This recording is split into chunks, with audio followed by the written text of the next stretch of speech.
Selamat datang di saluran YouTube T3. Saya harap Anda dalam keadaan baik dan siap untuk menyelami sejarah yang terjadi di masa lalu yang menarik bersama kami. Saya akan menjadi pemandu Anda dalam perjalanan ini. Di sini, kami akan menjelajahi berbagai topik sejarah dan kisah-kisah sejarah yang luar biasa. Jangan ragu untuk berinteraksi melalui kolom komentar dan jangan lupa untuk tekan tombol subscribe agar tetap terhubung dengan konten-konten menarik di masa mendatang. Ayo, mari kita mulai petualangan ini. Saya harap Anda akan menikmati setiap momennya di pedalaman Jawa Barat yang menyimpan cerita-cerita luar biasa. Dalam perjalanan ini, kita akan menjelajahi kerajaan yang mempesona, Kerajaan Pajajaran. Juga dikenal sebagai Negeri Sunda Pasundan atau Pakuan Pajajaran, kerajaan ini adalah perpaduan antara sejarah, kebudayaan, dan pemerintahan yang tak terlupakan pada suatu zaman yang jauh dalam sejarah. Sekitar tahun 923 Masehi, seorang tokoh penting bernama Srijaya Bupati menciptakan Kerajaan Pajajaran. Pakuan yang kini menjadi kota Bogor adalah pusat kekuasaannya. Kerajaan Pajajaran bukanlah cerita yang singkat. Ia bertahan selama hampir 6 abad sebelum menghadapi nasib tragis pada tahun 1597 Masehi. Pada tahun 1482 hingga 1521 Masehi, kerajaan ini mencapai puncak kejayaannya di bawah pemerintahan Sri Baduga Maharaja atau yang lebih dikenal dengan Prabu Siliwangi. Jejak sejarah Kerajaan Pajajaran tak hanya tertulis dalam buku-buku sejarah modern, tetapi juga diabadikan dalam naskah-naskah kuno seperti Babad Jajaran, Carita Parahyangan, dan Carita Waruga Guru, serta prasasti-prasasti seperti Prasasti Batu Tulis, Sanghyang Tapak, dan Prasasti Kawali. Penting untuk memahami bahwa sejarah Kerajaan Pajajaran terjalin erat dengan kerajaan-kerajaan pendahulunya seperti Kerajaan Tarumanegara, Kerajaan Sunda, Galuh, serta Kawali. Kerajaan Pajajaran adalah kelanjutan dari peradaban-peradaban ini. Puncak kemegahan Kerajaan Pajajaran terjadi pada tahun 1428 ketika Prabu Siliwangi dinobatkan 2 kali sebagai penguasa Kerajaan Sunda dan Galuh. Inilah awal dari periode terakhir Kerajaan Pajajaran dan pusat pemerintahannya kembali ke Pakuan. Tentang raja-raja Kerajaan Pajajaran, terdapat perbedaan urutan di antara berbagai naskah sejarah seperti Babad Pajajaran, Carita Parahyangan, dan Carita Waruga Guru. Selain Srijaya Bupati sebagai pendiri, beberapa raja yang mencatatkan namanya dalam sejarah kerajaan. Pajajaran adalah Sri Baduga Maharaja 1482 hingga 1521 Masehi, Ratu Dewata 1535 hingga 1543 Masehi, Ratu Sakti 1543 hingga 1551 Masehi, Ratu Nila Kendra 1551 hingga 1567 Masehi, dan Ragam 1567 hingga 1579 Masehi. Bayangkan masa ketika kehidupan di Kerajaan Pajajaran berlangsung dalam harmoni dan kedamaian. Ini adalah saat-saat indah yang dirasakan pada masa pemerintahan seorang pemimpin hebat, Prabu Siliwangi. Rentang pemerintahannya yang berlangsung antara 1482 hingga 1521 Masehi menjadi babak keemasan bagi kerajaan ini.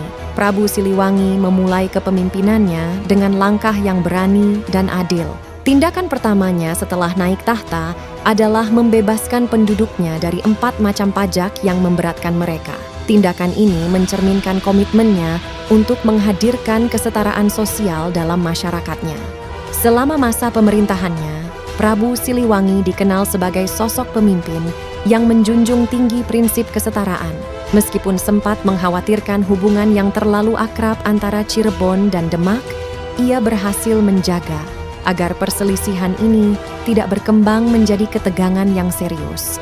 Menurut catatan Portugis, Kerajaan Pajajaran saat itu memiliki pasukan yang sangat kuat, terdiri dari 100.000 prajurit, bahkan dengan 40 ekor pasukan gajah. Prabu Siliwangi memusatkan perhatiannya pada berbagai bidang, termasuk pembinaan agama, pembangunan parit pertahanan, peningkatan kekuatan militer, pembangunan infrastruktur jalan, dan penyusunan strategi tempur di darat. Namun, sayangnya, Angkatan Laut Kerajaan Pajajaran saat itu masih tergolong lemah dan ini menjadi titik lemah yang akhirnya menjadi kunci keruntuhan kerajaan tersebut. Keruntuhan akhirnya datang pada tahun 1579 ketika Kesultanan Banten menyerang Kerajaan Pajajaran. Berakhirnya Pajajaran ditandai dengan peristiwa pembawaan Palangkas Sriman Sriwacana Singgasana Raja dari Pakuan ke Surat Sowan di Banten oleh pasukan Maulana Yusuf. Tindakan ini bukan hanya sebuah aksi politik, tetapi juga sebuah simbol bahwa Maulana Yusuf adalah penerus sah kekuasaan Pajajaran karena ia memiliki hubungan keluarga dengan Sri Baduga Maharaja. Setelah kerajaan Pajajaran runtuh, banyak punggawa istana yang memilih meninggalkan keraton dan menetap di daerah Lebak. Mereka mempertahankan tata cara kehidupan lama yang ketat dan seiring waktu mereka dikenal sebagai orang Baduy, yang masyarakatnya masih menjaga adat istiadat leluhur dan masih eksis hingga hari ini. Masa keemasan kerajaan Pajajaran di bawah kepemimpinan Prabu Siliwangi menjadi cerminan indah tentang keadilan sosial, kemakmuran, dan kekuatan militer yang pernah dimiliki oleh kerajaan ini. Seperti yang terjadi pada banyak kerajaan besar lainnya, keruntuhan akhirnya mengakhiri babak bersejarah dalam peradaban Jawa Barat. Namun, cerita ini tetap hidup dalam ingatan dan warisan budaya hingga hari ini. Dalam jejak sejarah yang tak terlupakan, Kerajaan Pajajaran memperlihatkan bukti eksistensinya melalui serangkaian prasasti yang memukau. Prasasti-prasasti ini bukan hanya petunjuk tentang masa kejayaan kerajaan, tetapi juga misteri yang tak terpecahkan. Mari kita telusuri beberapa peninggalan berharga ini yang menyimpan pesan-pesan misterius. Mereka menggugah tanya-tanya tentang maknanya yang dalam. Dari prasasti Cikapundung yang misterius hingga prasasti Hulu Dayeu yang mencerminkan perhatian pemerintahan terhadap kesejahteraan rakyat di era itu, setiap prasasti adalah bagian dari puzzle sejarah yang belum sepenuhnya terpecahkan. Prasasti Perjanjian Sunda-Portugis, prasasti Ulu-Belu yang menghadirkan pertanyaan tentang hubungan dan jejak-jejak jauh yang ditinggalkan oleh kerajaan ini, serta prasasti Kebon Kopi yang mengingatkan kita pada berbagai peristiwa penting dalam sejarah. Lantas, siapakah sosok Prabu Siliwangi dalam kisah sejarah Jawa Barat yang kaya akan warna dan nuansa? Tak ada sosok yang lebih menggoda imajinasi daripada Prabu Siliwangi atau nama sebenarnya Prabu Dewan Taprana Sri Baduga Maharaja. Prabu Siliwangi adalah salah satu tokoh yang paling dihormati dalam sejarah kerajaan Pajajaran. Puncak karir Sri Baduga Maharaja dimulai ketika ia naik tahta pada tahun 1482 Masehi, memerintah kerajaan Pajajaran hingga tahun 1521 Masehi.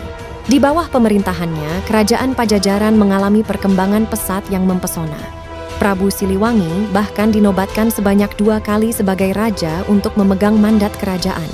Gelar Prabu Siliwangi sendiri mencerminkan kemampuannya dalam memberikan harum pemerintahan bagi kerajaan Pajajaran. Siliwangi adalah lambang seorang raja yang berhasil menjadikan rakyatnya makmur dan sejahtera. Terima kasih telah menyimak kisah epik Prabu Siliwangi dan kerajaan Pajajaran. Masa lalu adalah tempat di mana kisah-kisah keberanian dan keberlangsungan budaya diceritakan. Kerajaan Pajajaran adalah cikal bakal eksistensi orang-orang Sunda di Indonesia. Keunikan mereka terletak pada tekad mempertahankan adat dan budaya yang membedakan mereka dari pengaruh kuat kerajaan Majapahit di Pulau Jawa. Sikap tegas Pajajaran untuk tidak tunduk pada dominasi Majapahit menciptakan batas yang kokoh antara budaya Sunda dan budaya Jawa.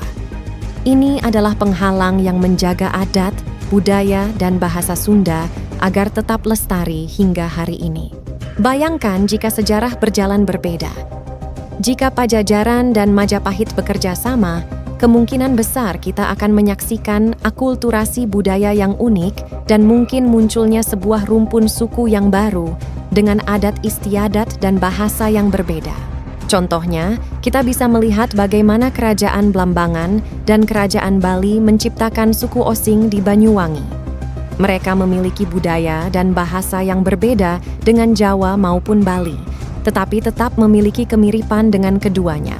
Sejarah Kerajaan Pajajaran adalah cerita tentang keberanian dalam mempertahankan identitas dan budaya sendiri, keinginan mereka untuk tetap setia pada akar mereka.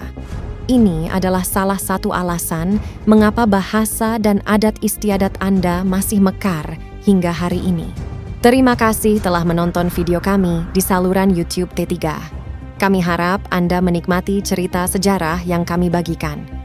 Jangan lupa untuk selalu mendukung saluran kami dan aktifkan pemberitahuan agar tidak ketinggalan video menarik lainnya. Sampai jumpa di petualangan kisah-kisah sejarah selanjutnya.